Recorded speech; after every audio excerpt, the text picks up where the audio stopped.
Hey friends, merry Christmas and happy new year. मैं सौभाग्य आपको स्वागत करता हूँ उड़ीसा के पहले online public opinion and interview channel odd voice में।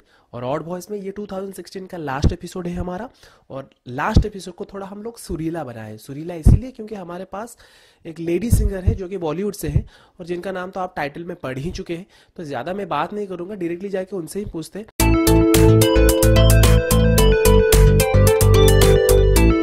बहुत बार तो आप भुवनेश्वर आए होंगे, आपको कैसा महसूस हुआ? इतने सारे क्राउड जो कि आपके बहुत बड़े फैंस भी बहुत सारे हैं। यहाँ पे आके बहुत ही अच्छा लगता है। शो हो ना हो, this is where I belong to and it's always a pleasure to come back.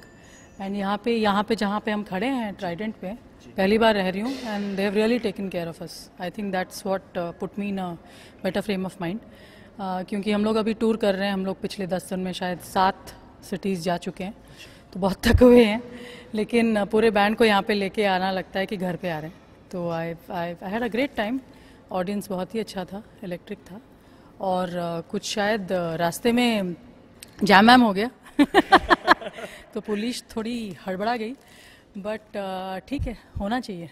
या अच्छा, आपको बहुत बार हम देखे हैं कि आप जब उड़ीसा आते हो तो उड़िया फूड बहुत खाना आप पसंद करते हो, तो क्या क्या? फूड तो बहुत ही पसंद करती हूँ, मेरे साइज से पता चलता है।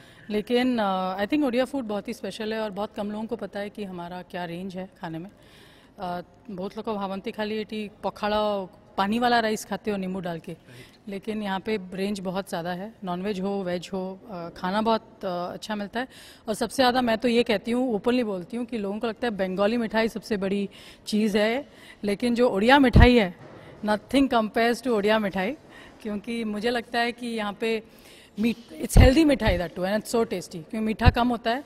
लेकिन और यहाँ का जो कैफ़े कल्चर है, मैं अपने बैंड को समझा रही थी, एटलीस्ट था, I hope that is not change. क्योंकि अगर कैफ़े कॉफ़ी डे और ये सब टेक ओवर कर ले तो मुझे लगता है it will be a big loss. कि हर गली में जो एक मिठाई का दुकान होता है, लोग जाके अड्डे में बैठते हैं और एक टेबल पे बैठ के जो मिठाई खाते हैं, पानी के साथ मिठाई, वो जो अपना जो कल्चर है, that is our cafe culture. तो आई थिंक बहुत यूनिक बात है। और वो विवाद भी चला था कि रसगुल्ला कहाँ से आया है, जगन्नाथ के पुरी से या बंगाल से। All this is interesting. I think it's food is an important part of our culture और आई लव फूड।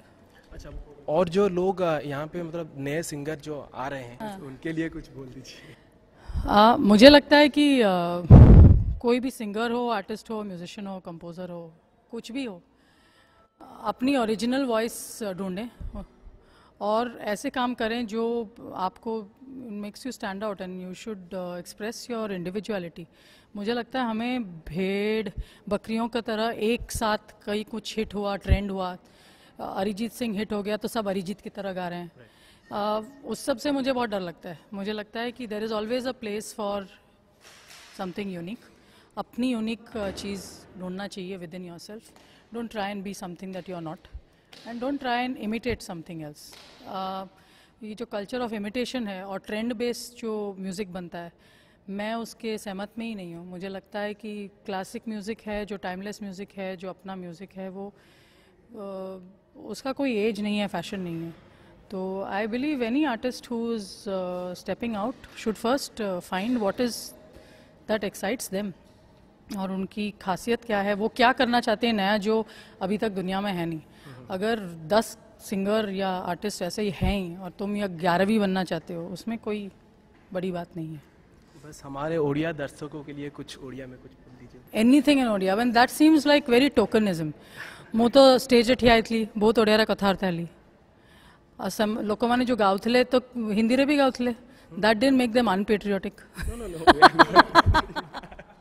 हाँ, ये बात है कि ये मुझे लगता है कि ये कोई शायद पॉपुलर बात नहीं होगी। मुझे लगता है we should preserve our language और बहुत सारे मीन से हमें उसे प्रेजेंट करना चाहिए।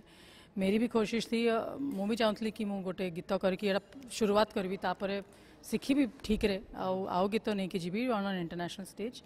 क्योंकि लेकिन जो प्रेशर रहता है, some kind of jingoism, you know, it sounds like we are suffering from low self esteem.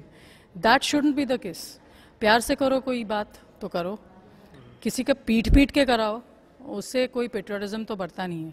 क्योंकि being Odia is as much appreciating 100 other things.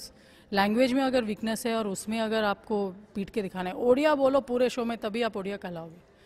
That's the kind of thing I feel whenever I come here मु ओडिसा रे रहिनी किंतु I think it's to my credit कि मु ओडिया कथा कहि पारे मु बाहा ही सारा पर भी मोर सरनेम ओडिया ही रखी चेंज करेनी सेड़ा सब किए ध्यान रखुना कि 10 वर्ष I have been proclaiming my identity as an Odia nobody has come and given me some sense of the fact कि दे सेलिब्रेट मी ऑल्सो। यहाँ पे क्या है थोड़ा मुझे लगता है कोई रियलिटी शो में 4 पुराने गाने सीख के गा लेता है और जीत जाता है और वहाँ से लोग मुझे मैसेजेस लिखते हैं आप इनको ब्लेसिंग्स मैं कौन होती हूँ ब्लेसिंग्स देने के लिए। I don't think this obvious sense of I don't know मुझे लगता है कभी कभी कि शुरुआत है this place is full of art and even this place is just so beautiful. You go to a restaurant the paintings you see रास्ते में जो वो ट्राइबल आर्ट भी है India Orissa has a serious history of culture and art और बहुत ही unsung heroes हैं और वो जो जेन्युइन आर्टिस्ट है ना वो समझते हैं दूसरी आर्टिस्ट की उसको नहीं लगता है कि वो उड़िया में बात करे तो उड़िया कहलाएगी। I get a lot of love from a lot of people who are culturally connected in Odia तो my natural thing is I don't live in Odisha किंतु आम घरे ओडिया कथबार्ता करूँ मो जेजेमा आम सांगे रही पिला दिनरू मु इनफैक्ट इट इंजीनियरिंग पढ़ुली मुझे नोटिस करे कि जो पिला माने भुवनेश्वर रे थिले जो कन्वेंट मनमेंट पढ़ी कि से माने बहुत तावरे थांती कि ओडिया रे केबे कथबार्ता हेबेनी तांकर गोटे थाए कि आमे देखेबू कि आमे बहुत गोटे we are very I don't know fashionable और वेरी सुपीरियर कि आमे खाली इंग्लिश रे कथा होचु हिंदी रे कथा होचु एंड दैट इज अननेचुरल। तमे ओडिसा रे बढ़ीच तमे केमती ओडिया जानना I have not lived here किंतु मु चेष्टा करे कि मु जेबे चाहि कहि पारे मु ओडिया रे कथाबार्ता करे।